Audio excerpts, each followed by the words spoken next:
आपण करणार आहोत महाराष्ट्र चिकन. मी तेल टाकले आहे, त्यामध्ये अद्रक लसूणची पेस्ट आणि तमालपत्ता टाकत आहे 2 यामध्ये कढीपत्ता टाकलेला आहे.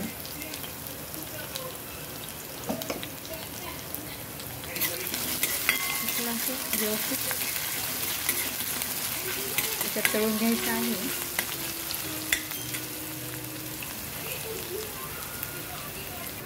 सर्व मीडियम फ्लेम गॅसवरच आपण करून घ्यायचं आहे. थोडा अद्रक लसूण पेस्ट भरपूर लालसर झाली की आपण थोडी जिरे टाकूया. अद्रक लसूण पेस्ट थोडी लालसर झालेली आहे आणि फोडणीचा वासही खूप छान येत आहे. यामध्ये आपण टाकूया टोमॅटो. 1 टोमॅटो टाकत आहे.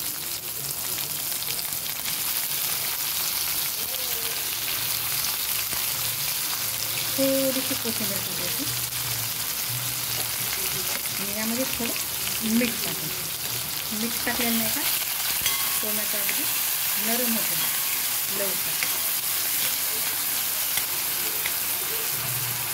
आता याला 1-2 मिनटं टमाटर याच्यात गाळ होऊ द्यायचं. टमाटा असा मस्तपैकी गाळ झालेला आहे. त्याच्यात थोडं हिंग टाकायचा, त्याच्यात थोडी हळद टाकायची, थोडं लाल तिखट. तसं चिकनला कसं जास्त लाल तिखट लागतं, त्यामुळे थोडं स्पायसीच करायचं. यामध्ये वाटलेला मसाला टाकत आहे मी. कांदा खोबऱ्याचा 3 चम्मच पूर्ण एकत्र मस्त करायचं. यामध्ये अर्धा चम्मच थोडा चिकन मसाला टाकायचा. यामध्ये थोडं पाणी टाकायचं आहे.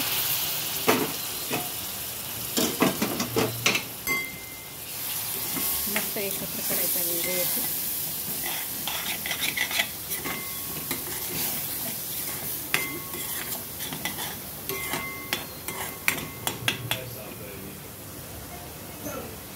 चिकनच्या भाजीला नाही का थोडं जास्त तेल लागते, तुमच्यानुसार. तुम्हाला कमी तेल खाण्याची सवय असेल तुम्ही त्यात कमी पण सुद्धा तेल टाकून करू शकता. मी चिकन धुवून स्वच्छ धुवून घेतलेलं, याला शिजून घेतलं. शिजताना मी कांदा, अद्रक लसूण पेस्ट, मीठ, हळद आणि अर्धा टोमॅटो टाकून शिजवलेलं आहे 15-20 मिनटं. आपण याच्यात थोडं पाणी टाकलं होतं तर पूर्ण आटून गेलेलं आहे. तर आपण यातून शिजलेलं चिकन यात टाकून घेऊया. सारखं एकत्र करून घेऊ.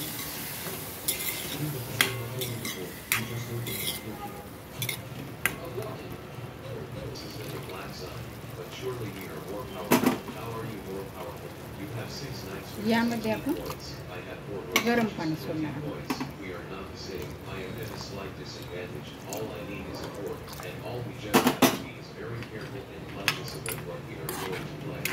मी याच्यात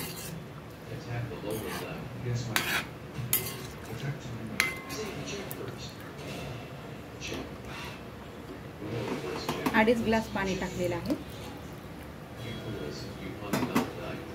कारण याला शिजायला 20 मिनटं तर लागतात, कारण मसाला चांगला व्यवस्थित शिजला असेल. पाणी टाकलेलं आहे आणि याच्यावर आपण मीठ टाकायचं आहे. चवीनुसार मीठ आणि गॅसची फ्लेम मोठी करायची. चांगली उकळी आली 5 मिनटं ते आपण कमी करूया गॅस. अजून 20 मिनटं ठेवायचं आहे. ही आपली चिकनची भाजी रेडी झालेली आहे 20 मिनटाला. तर आपण असं एका प्लेटीत काढून घेऊया.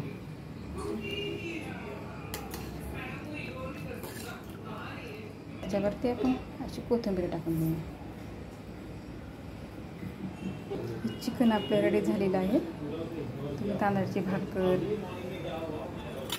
किंवा भात, कांदा, लिंबू याच्यासोबत मस्त असं पिळून तुम्ही खाऊ शकता. खूप मस्त लागतं. तांदळाच्या भाकरीसोबत खूप मस्त लागतं. ट्राय करा. आवडल्यास लाईक करा, सबस्क्राईब करा, शेअर करा. थँक्यू.